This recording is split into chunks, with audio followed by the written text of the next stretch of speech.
అపోస్తలుడైన పౌలు ఎఫెసులో ఉన్న క్రైస్తవులకి ఉత్తరాన్ని రాస్తూ మొదటి అధ్యాయంలో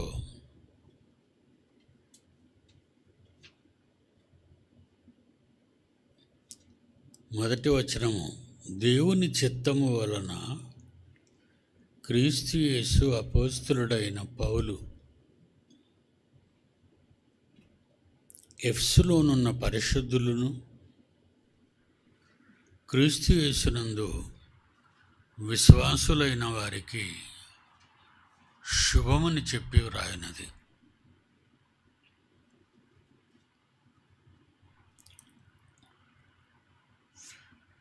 4వ వచనం, ఎట్లనగా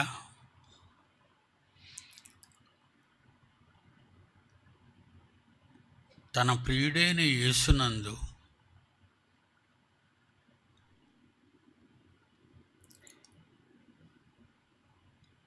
పరలోక విషయములో ఆత్మ సంబంధమైన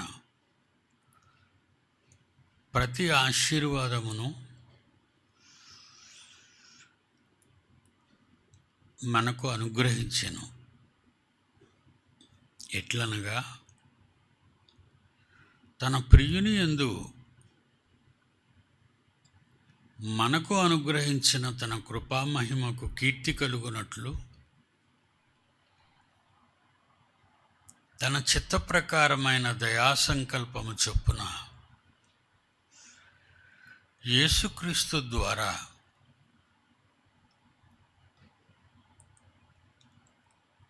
తనకు కుమారులనుగా మనలను స్వీకరించుటకై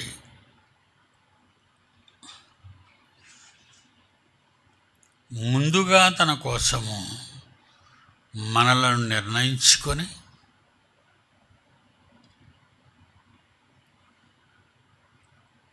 మనము తన ఎదుట పరిశుద్ధులమును నిర్దోషులమునే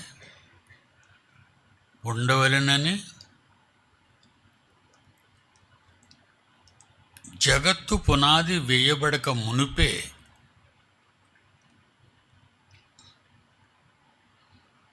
ప్రేమ చేత ఆయన తండ్రి అయిన దేవుడు క్రీస్తులో మనలను ఏర్పరచుకొనెను.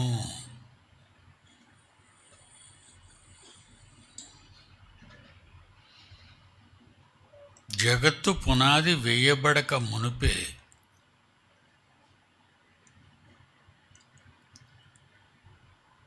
సుమారు ఈ జగత్తు పుట్టి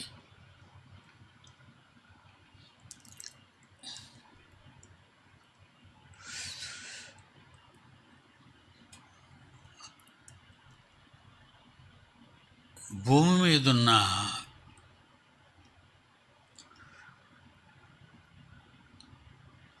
సృష్టి భౌగోళిక పుట్టుకలను వారు పదార్థాన్ని అనాలిసిస్ చేసి సృష్టి పుట్టి సుమారు 1500 కోట్ల సంవత్సరాలైంది అని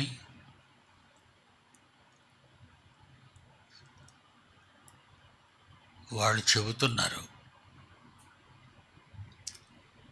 సుమారు 1500 కోట్లు సంవత్సరాలు సృష్టి పుట్టి అయినది అని వాళ్ళ అభిప్రాయం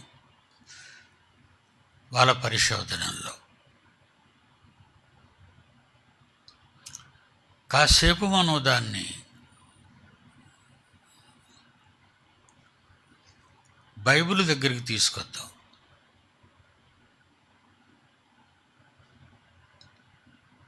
దేవుడు మనం కావాలని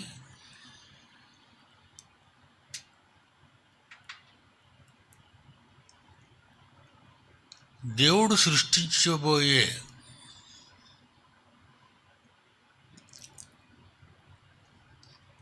పంచభూతాలను అందులో దేవుని కొరకు పుట్టబోయే మనం అంతా ఆ ప్రకృతిలో నివాసయోగ్యంగా మనం అంతా ఉండాలని ఆయన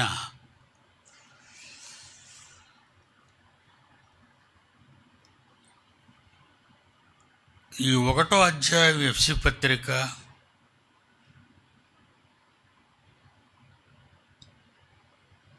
6వ వచనంలో మధ్య భాగం మనలను ముందుగా తన కోసరము నిర్ణయించుకొని ఎంత ముందుగా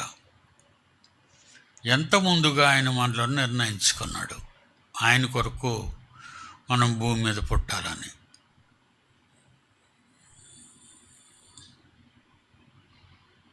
యేసుక్రీస్తు ద్వారా తనకు కుమారులనుగా స్వీకరించుటకై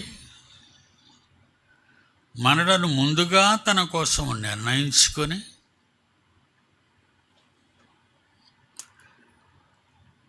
అదే 6వ వచనంలో కిందకు వచ్చేసరికి జగత్తుకు పునాది వేయబడక మునుపే సృష్టి ప్రారంభానికి ముందే మనలను ఏర్పరచుకొనెను. Past tense.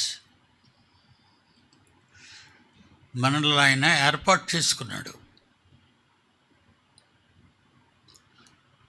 సృష్టి పుట్టి 1500 కోట్ల సంవత్సరాలైనదని శాస్త్రవేత్తల ఆలోచనలు. ఇక దేవుని ఆలోచనలోకి వెళ్ళేసరికి సృష్టి పుట్టకముందే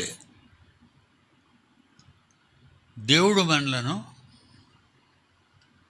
ఏర్పరచుకొనెను. ఎక్కడ ఏర్పరచుకున్నాడు? సృష్టి పుట్టలేదు కదా. దేవుడు మనల్ని ఎక్కడ ఏర్పాటు చేసుకున్నాడు? సృష్టి కార్యక్రమం జరగలేదు.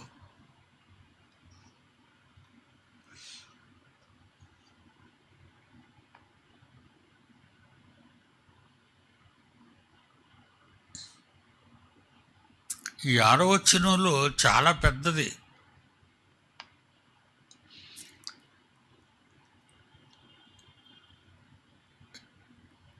తన చిత్తప్రకారమైన దయా సంకల్పము చొప్పున దేవుడు తండ్రి యేసుక్రీస్తు ద్వారా తనకు కుమారులనుగా స్వీకరించుటకై మనలను ముందుగా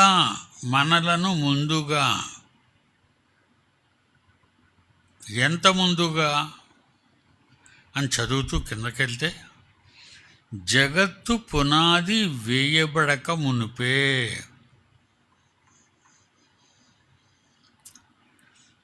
మత్తయి సువార్త 13వ అధ్యాయం 34.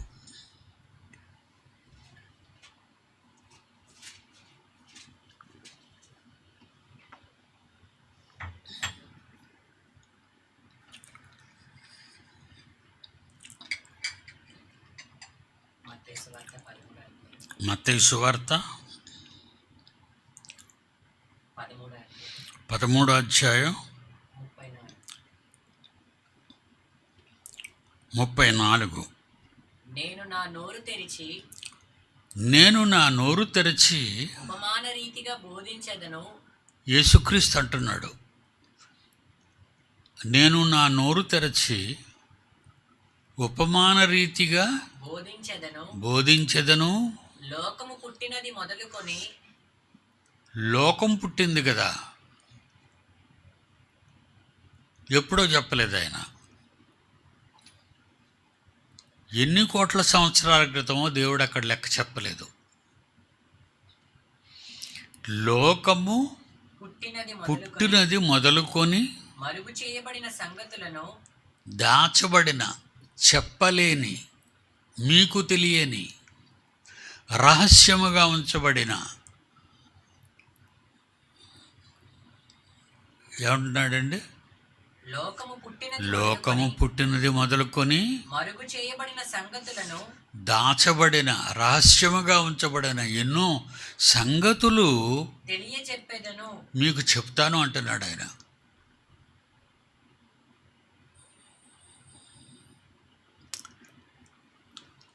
అంటే దేవుడు తన పిల్లలకు చెప్పవలసిన ఎన్నో రహస్యాలు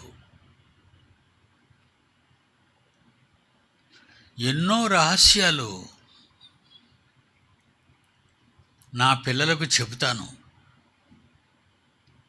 అని యేసు అంటున్న మాటల్లో సువార్తల నుండి ప్రకటన గ్రంథం వరకు వ్రాయబడినటువంటి 27 పుస్తకాలు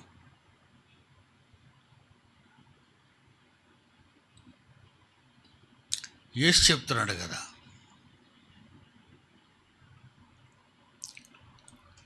ఇవి కాక మనకు అర్థం కాలేని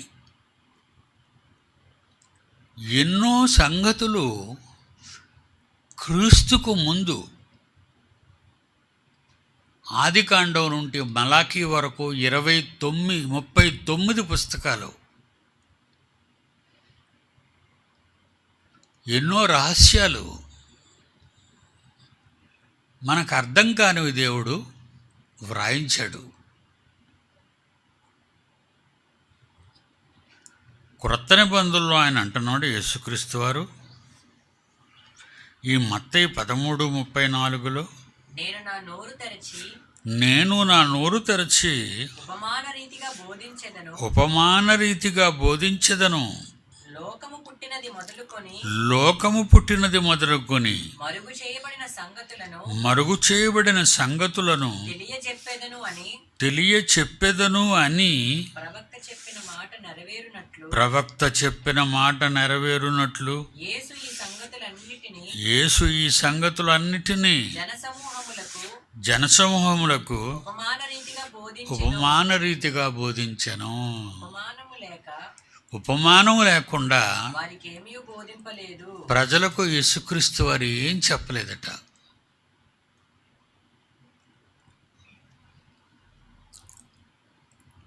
ఎందుకంటే అప్పటికి మన మైండ్ ఇంకా మెచ్యూరిటీ అవ్వలేదు. దేవుని యొక్క పరిపూర్ణ జ్ఞానాన్ని తెలుసుకునేటంతటిగా మన మైండ్ ఇంకా డెవలప్ కాలేదు.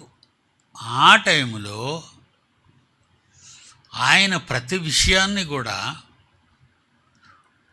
ఎగ్జాంపుల్, ఉపమానం అనేది చెప్పకుండా ఏ రహస్యాన్ని ఆయన చెప్పలేదు. అలాగే ఎన్నో ఉపమానాలు క్రీస్తు కొత్త నిబంధనలో 4 సువార్తల్లో రాయబడ్డాయి.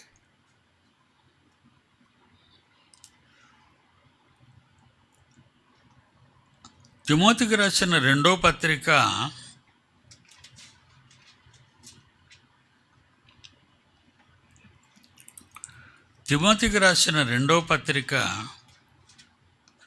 1వ అధ్యాయం 9-10 వచనాలు. 9-10 వచనాలు.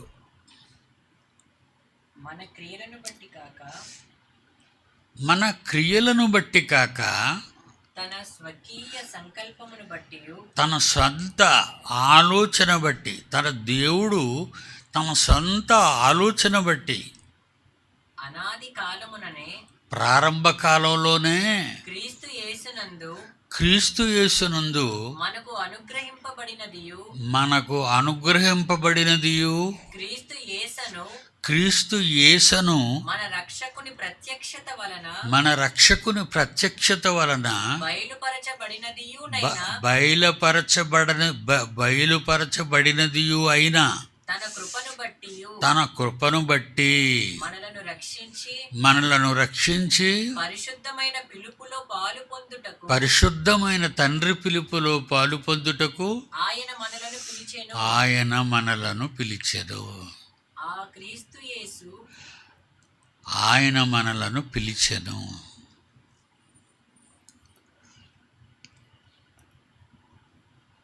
మనలను పిలిచెను అనే ఆ మాట ఎప్పటిది? అదే ఎఫ్సీ పత్రిక 1వ అధ్యాయంలో 6వ వచనంలో యేసుక్రీస్తు దేవుడు తన చిత్త ప్రకారమైన దయా సంకల్పము చొప్పున యేసుక్రీస్తు ద్వారా తనకు కుమారులనుగా స్వీకరించుటకై మనలను ముందుగా తన కోసము నిర్ణయించుకొని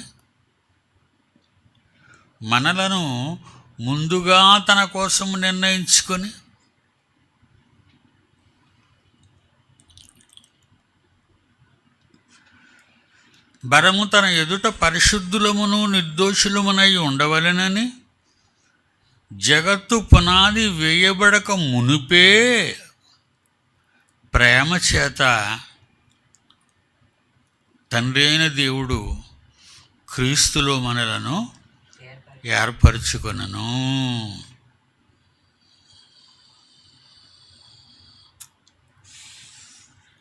11-12 వచనాలు అదే అధ్యాయం, ఎఫెసీ పత్రిక 1వ అధ్యాయం.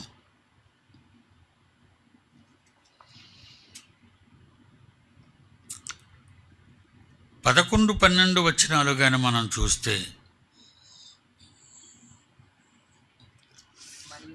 మరియు క్రీస్తునందు ముందుగా నిరీక్షించిన మనము, క్రీస్తునందు మనలను ముందుగా నిర్ణయించుకున్నాడు దేవుడు. ఎంత ముందుగా? ఎంత ముందుగా?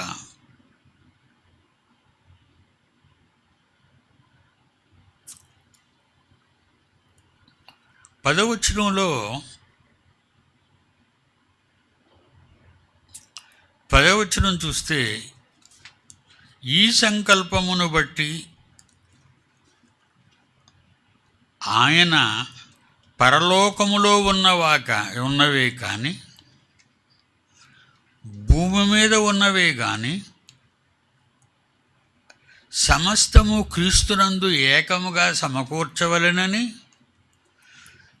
తనలో తాను నిర్ణయించుకొనెను. తండ్రి అయిన దేవుడు తన ఇష్ట ప్రకారంగానే, తన ఆలోచన మేరకే జగత్తు పునాది వేయబడక మునుపే మనలను ఏర్పరచుకొనెను. అప్పుడు ఎక్కడున్నాం మనం? ఏర్పాటు చేసేసుకున్నానంటున్నాడు ఆయన. ఏమండి, ఎవరైనా పుట్టిన తర్వాతే కదా ఆస్తులు రాయడం అయినా, వాళ్ళ పేర్ల మీద పెట్టడం అయినా, అతని గర్భం నుండి వచ్చినటువంటి వారికి పేరున ఆస్తులు పెట్టాలి అంటే పుట్టిన తరువాతే జరుగుతుంది. ఇవి వాళ్ళు పుట్టిన తరువాత జరుగుతుంది. ఇది వారసులకి. దేవుడు మనం పుట్టకముందే రాశారంటాడు. ఏంటిదంతా?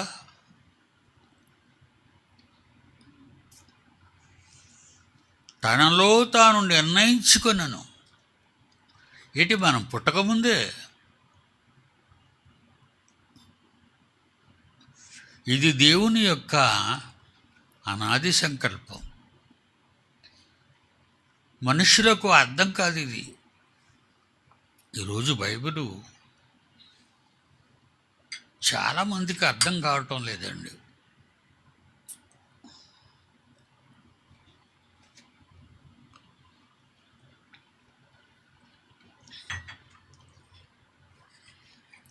ఎక్కువగా బైబిల్ చెప్పేవాళ్ళు సువార్తలు, ప్రవక్తల గ్రంథాలు, 5 కాండాలు, న్యాయాధిపతులు, రాజుల గ్రంథాలు, దినవృత్తాంతాల గ్రంథములు, ఇలా పాత నిబంధనలోని ఆదికాండం నుంచి మలాకీ వరకు, పిమ్మట సువార్తలు మత్తయి, మార్కు, లూకా, యోహాను. కానీ క్రొత్త నిబంధనలోని ఈ పత్రికల సారాన్ని చాలామంది చెప్పరు. ఎందుకంటే గుప్త జ్ఞానం భద్రపరచబడింది ఇక్కడ. దేవుని యొక్క మహాజ్ఞానం, ఆయన ఆలోచనలలో ప్రారంభం నుండి వ్రాయబడిన వాటిలోని ఆయన ఆలోచనలను పసిగట్టి చదవరు గనుక వాళ్ళకు బైబిల్ అర్థం కాక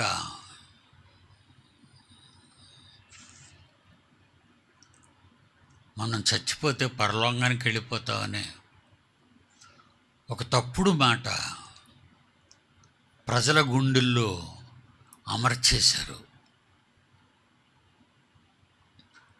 మనం చచ్చిపోతే దేవుని దగ్గరికి వెళ్ళిపోతామండి. అంటే ఒక చిన్న ఎగ్జాంపుల్ మీకు చెప్తాను.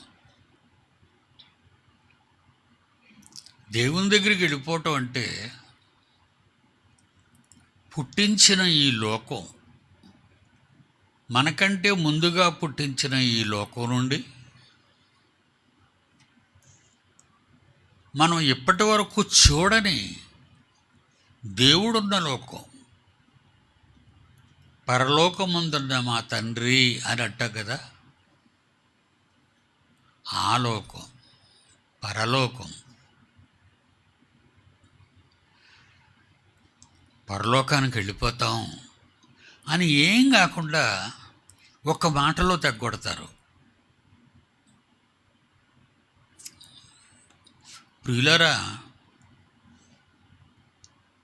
ఇక్కడి నుంచి ఈ భూమి మీద ప్రయాణాలు చేస్తే ఇక్కడ నుంచి పొరుగున ఉన్న దేశం, భూమి మీద ఉన్న దేశాలలో ఏ దేశానికైనా వెళ్ళాలంటే ఆ దేశం నువ్వు రావటానికి అనుమతి ఇవ్వాలి. అనుమతి, దాన్ని వీసా అంటారు. వీసా ఇవ్వాలి. ఓకే, ఆ దేశం వీసా ఇచ్చింది, మరి ఈ దేశం నేను విడిచిపెట్టాలిగా. ఈ దేశం నేను విడిచిపెట్టాలి కదా. విడిచిపెట్టాలంటే ఏ దేశం నుండి అయితే నువ్వు బయలుదేరుతున్నావో, ఇండియా నుంచి అమెరికా వెళ్ళాలనుకోండి, అమెరికా వీసా ఇవ్వాలి, ఇండియా అనుమతి ఇవ్వాలి. పాస్పోర్ట్ అంటారు దాన్ని, అనుమతి. నువ్వు వెళ్ళిపోయి విమానం ఎక్కిస్తే ఎవరో నిన్ను అమెరికాలో దించరు, అసలు విమానమే ఎక్కనివ్వరు నిన్ను.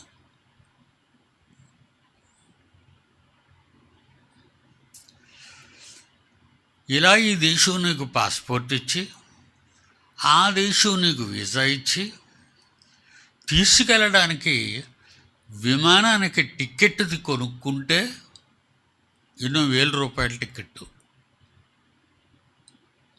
ఆ టికెట్ కొనుక్కుంటే ఇక్కడ మిమ్మల్ని విమానం ఎక్కించి చెక్ చేసి, అక్కడ దిగగానే మీకు వీసా ఉందో లేదో అక్కడ చెక్ చేసి, అప్పుడు మిమ్మల్ని ఆ దేశంలోకి విడిచిపెడతారు. అంతవరకు మీరు, ఈ దేశంలో పుట్టిన మీరు మరో దేశం వెళ్ళాలి అంటే ఇన్ని పకడ్బందీగా ఇన్ని కార్యక్రమాలు జరుగుతున్నప్పుడు పరలోకానికి వెళ్ళిపోతావా మాటలతో?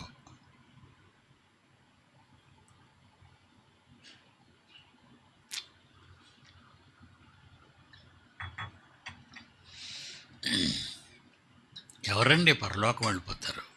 అంత ఈజీగా ఉందా? భూమి మీద ఒక దేశం నుండి మరో దేశానికి వెళ్ళడానికి ఇన్ని బాధలు ఉంటే,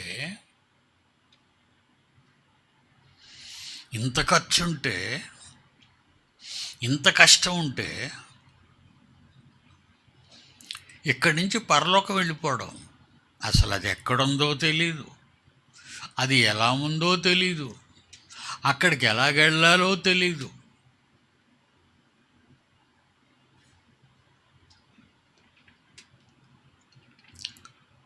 పరలోకం వెళ్ళాలంటే అక్కడి నుంచి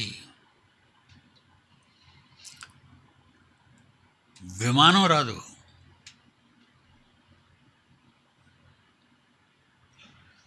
పరలోకంలో ఉన్న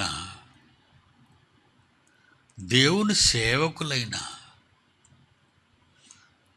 దేవదూతలు రావాలి నిన్ను తీసుకుపోవటానికి. లేకపోతే నీకు తావు తెలీదు.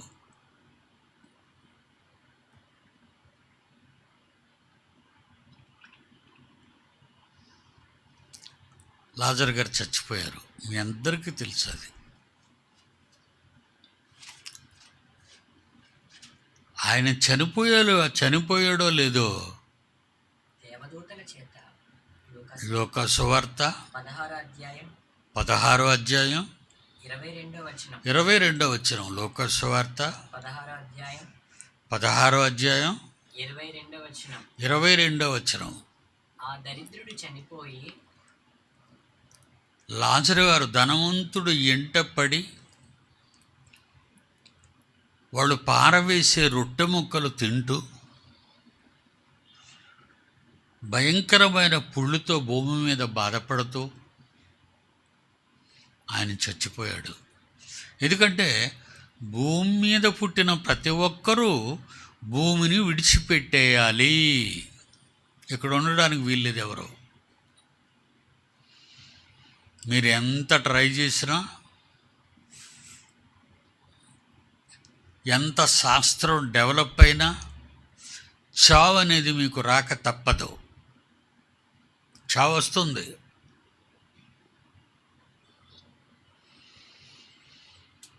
అలాగే లాజరు గారు కూడా చనిపోయారు.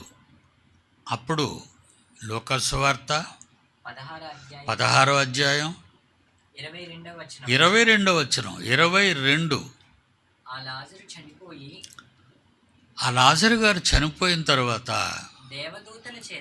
దేవదూతల చేత అబ్రహాము రొమ్మున ఆనుకొనుటకు కొనుపోబడెను.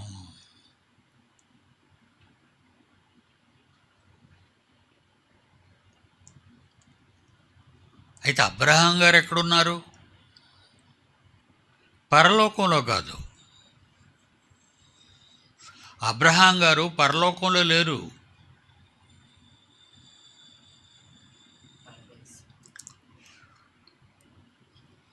చనిపోయిన తర్వాత లాజరును దేవదూతలు తీసుకెళ్తూ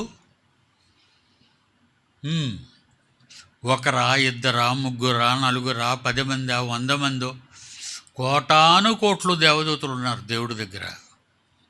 వాళ్ళల్లో ఎంతమంది వచ్చారో లాజరు గారి గురించి మనకు తెలీదు, మనం చూడలేదు, రాయబడింది.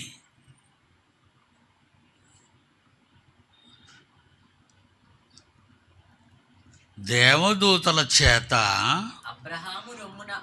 అబ్రహాము రొమ్మున ఆనుకొనుటకు కొనుపోబడెను. ఎక్కడా ప్లేసు? అబ్రహాము రొమ్మున. అబ్రహాము ఉన్న చోటు అంటున్నాడే తప్ప అది పరలోకమా మరి ఏ లోకం అనేది ఇంకా చెప్పలేదు. కానీ లాజరు గారు వచ్చిన తర్వాత ధనవంతుడు ఇంటి ముంగిట పడు రొట్టె ముక్కలతో తిని ఆకలి తీర్చుకునే లాజరు గారు ఎప్పుడైతే అబ్రహాము రొమ్మున ఆనుకోవడం చూశాడో, అతడు వచ్చిన లోకం ఇది. అతడు కూడా చనిపోయాడు. అతను చనిపోయిన తర్వాత దేవదూతలు ఎవరు రాలేదు. అతను నరకానికి వెళ్ళిపోయాడు. చదువునైనా నరకానికి వెళ్ళినట్టు. ధనవంతుడు కూడా చనిపోయి ధనవంతుడు కూడా చనిపోయి వచ్చిన అందులోనే పాతి పెట్టబడెను. ధనవంతుడు కూడా చనిపోయి భూమి మీద పాతి పెట్టబడి పాసి పెట్టబడెను. అప్పుడతడు అప్పుడతడు పాతాళములో బాధపడుచు పాతాళలోకం ఇక్కడ ఒకటి దొరికింది మనకి ఇక్కడ ఒకటి దొరికింది. అదేంటట? ఏ లోకం? పాతాళములో పరలోకం కాదు, పాతాళం.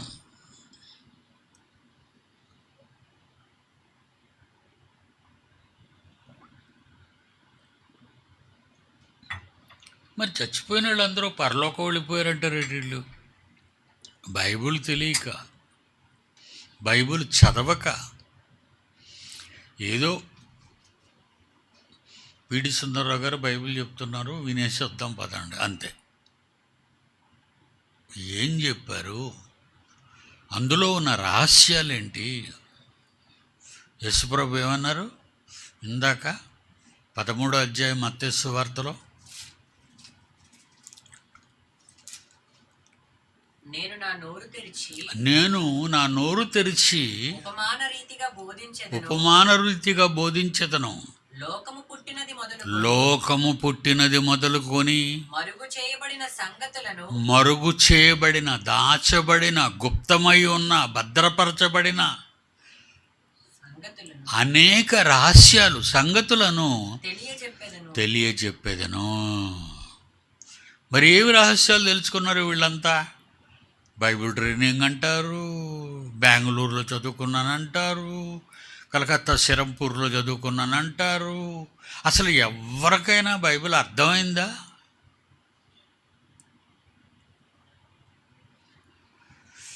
పాస్టర్లకు అర్థమైందో అర్థం అవ్వలేదో ఒక మాటల్లో మీకే అర్థమవుతుంది ఇప్పుడు నేను చెప్పగానే.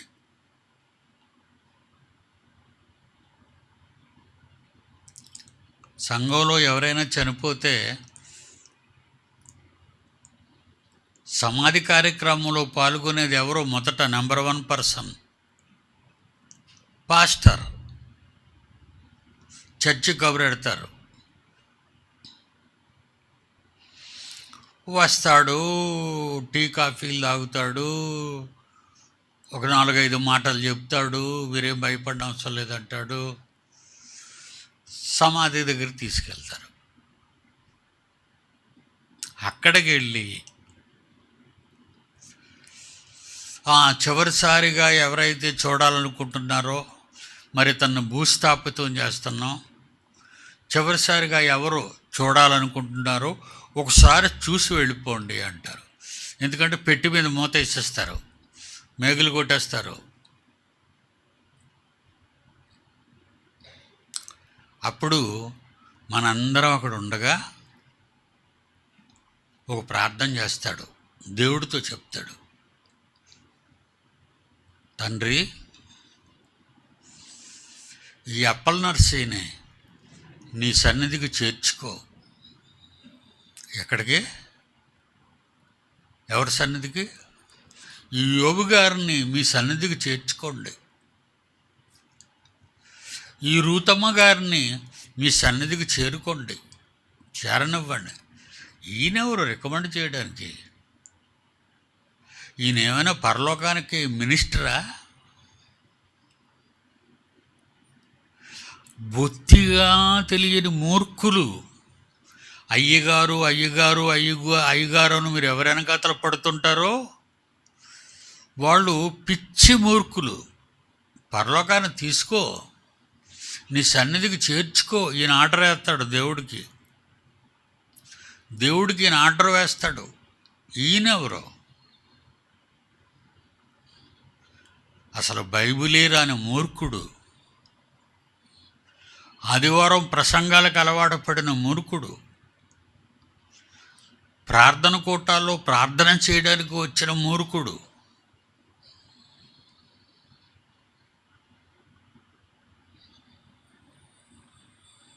కనుక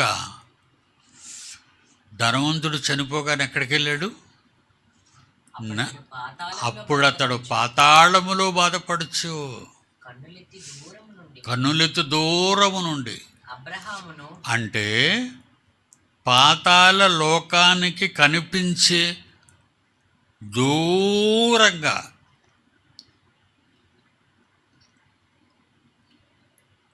ఒక లోకం ఉంది. ఎందుకంటే అక్కడ అబ్రహాం ఉన్నాడు. చస్తే మరి అందరూ నరకానికి వచ్చేయాలి కదా, రారు. ఎందుకు పనికిరాని వారంతా అహంకారంతోనే, అహంభావంతోనో, గొప్పలతోనో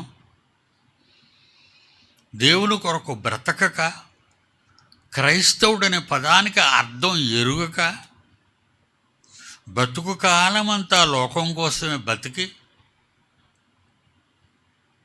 చచ్చిపోయే ముందు కూడా అంటుంటారు, అయ్యో నా పిల్లల గురించి ఏం ఆలోచించలేకపోయాను, ఏం కూర్చలేకపోయాను. ఎందుకు పుట్టావు? అది నీకు హాస్పిటల్లో డేట్ ఆఫ్ బర్త్ రాసిన డాక్టర్లు చెప్పరు. ఇక పాస్టర్ ఆయన ఏం చెప్తాడు, ఎందుకు పుట్టావో చెప్పడు. కానీ దేవుడు ఇచ్చిన గర్భఫలం అని మాత్రం మీకు చెప్తాడు. గర్భఫలం అంట. ఇయే తెలుసు పై పొడి మాటలో.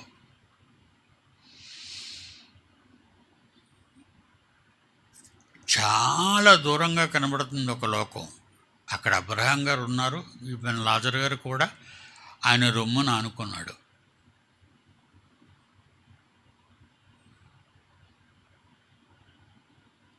పౌలు గారిని అడుగుదాం,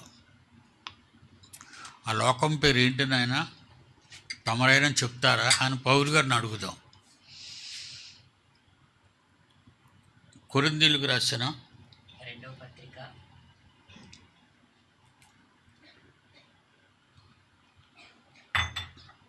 రెండవ పత్రిక 12వ అధ్యాయం 2వ వచనం. ఇప్పుడు ఆ లోకం మీకు కనబడుతుంది. దేవుడు ఎక్కడ కూడా దాచి చెప్పకుండా, వ్రాయకుండా ఆయన లేడు. అన్నీ తన పిల్లలకి భద్రపరిచాడు. ఏమని చెప్తున్నాడు? క్రీస్తునందున్నవాడు, మర్చిపోకండి, క్రీస్తునందు లేనివాడు కాదు, క్రీస్తునందున్నవాడు క్రైస్తవుడు, బుద్ధిమంతుడు, జ్ఞానవంతుడు, భక్తుడు. క్రీస్తునందున్న ఒక మనుషుని నాకు తెలుసు. అతడు 14 ఏళ్ల క్రితం చనిపోయాడు భూమి మీద. 14 సంవత్సరాల క్రితం మూడవ ఆకాశమునకు కొనుపోబడని. ఓహో, మూడవ ఆకాశము అన్నాడంటే రెండవ ఆకాశం ఉంది, 1వ ఆకాశం ఉంది. అలా మనం ఇప్పుకు వెళ్ళటమే.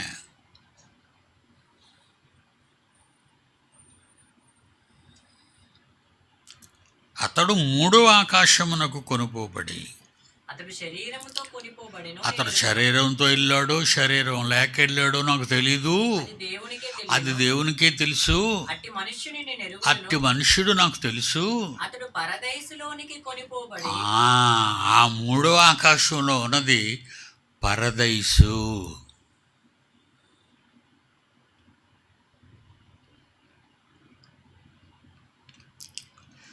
చనిపోయిన తర్వాత ప్రతి ఒక్కరూ పరదైసుకి వెళ్తారు. ప్రతి ఒక్కరూ అంటే క్రీస్తునందున్నవారు, క్రీస్తునందున్నవారు, క్రీస్తునందు లేనివారు కాదు.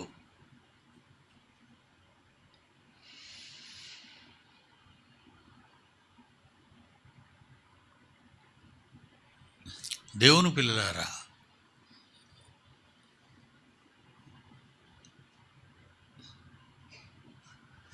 ధనవంతుడు ఎందుకు వెళ్ళలేదు. లోకం కోసం బతికాడు, డబ్బు సంపాదన. కనుక భూమి మీద పుట్టుకొచ్చిన 8,450 కోట్లు ప్రపంచ జనాభా. 850 కోట్లు. వీళ్ళందరూ చచ్చిపోతే పరలోకానికి వెళ్ళరు. పాపం వాళ్ళకి తెలియదు అది. ఇండియాలో ఉన్నవాడు అమెరికాలో ఉండాలని ఆశపడతాడు, అమెరికాలో ఉన్నవాడు దేశాలన్నీ తిరగాలని కంగారు పడతాడు,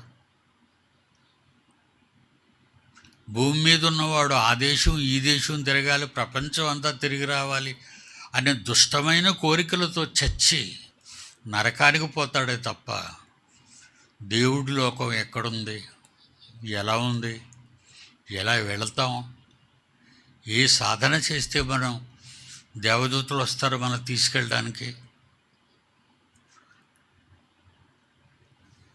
పుట్టామా, పెరిగామా, తిన్నామా, పెళ్లి చేసుకున్నామా, పిల్లల్ని కన్నామా, వాళ్ళు పెంచామా, చదివించామా, పెళ్ళిళ్ళు చేసామా, పిల్లలు పుట్టారా, వాళ్ళు పెంచుతున్నామా, మనం మంచం పట్టామా, గోతుకు వెళ్తామా? ఇది మన డైరీ. ఇంతకు మించి ఇంకేం లేవు. ప్రతి మనిషికి ఈ ఆలోచన తప్ప మరి ఆలోచన లేదు. ఎలా బతకాలో తెలియటం లేదండి, ఎలా బ్రతకాలో తెలియటం లేదా. కంటికి కనబడలేనంత పురుగు, కంటికి కనిపించేటంతటి ఏనుగులు సైతం ఎలా బ్రతకాలో ఎప్పుడు ఆలోచించు, బతుకుతాయి. దేవుడు పోషిస్తాడు వాటిని, వాటికి ఆ నమ్మకం ఉంది. కానీ మనిషికే లేదు ఈ ఆలోచన, మనిషికి లేదండి ఈ ఆలోచన.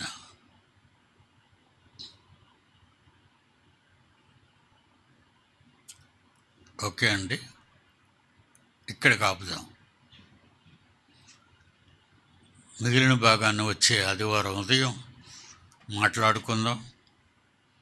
ఈవేళ పిల్లల్ని ప్రశ్నలు అడుగుతానన్నాను. సాయంకాలం 7 గంటల నుంచి 8 గంటల వరకు జరిగే ఈవినింగ్ క్లాసుల్లో మిమ్మల్ని ప్రశ్నలు అడుగుతాను. ఓకేనా? మరి మనం అందరూ నిలబడితే ఇంటర్నేషనల్ యాంథమ్ పాడుకుందాం.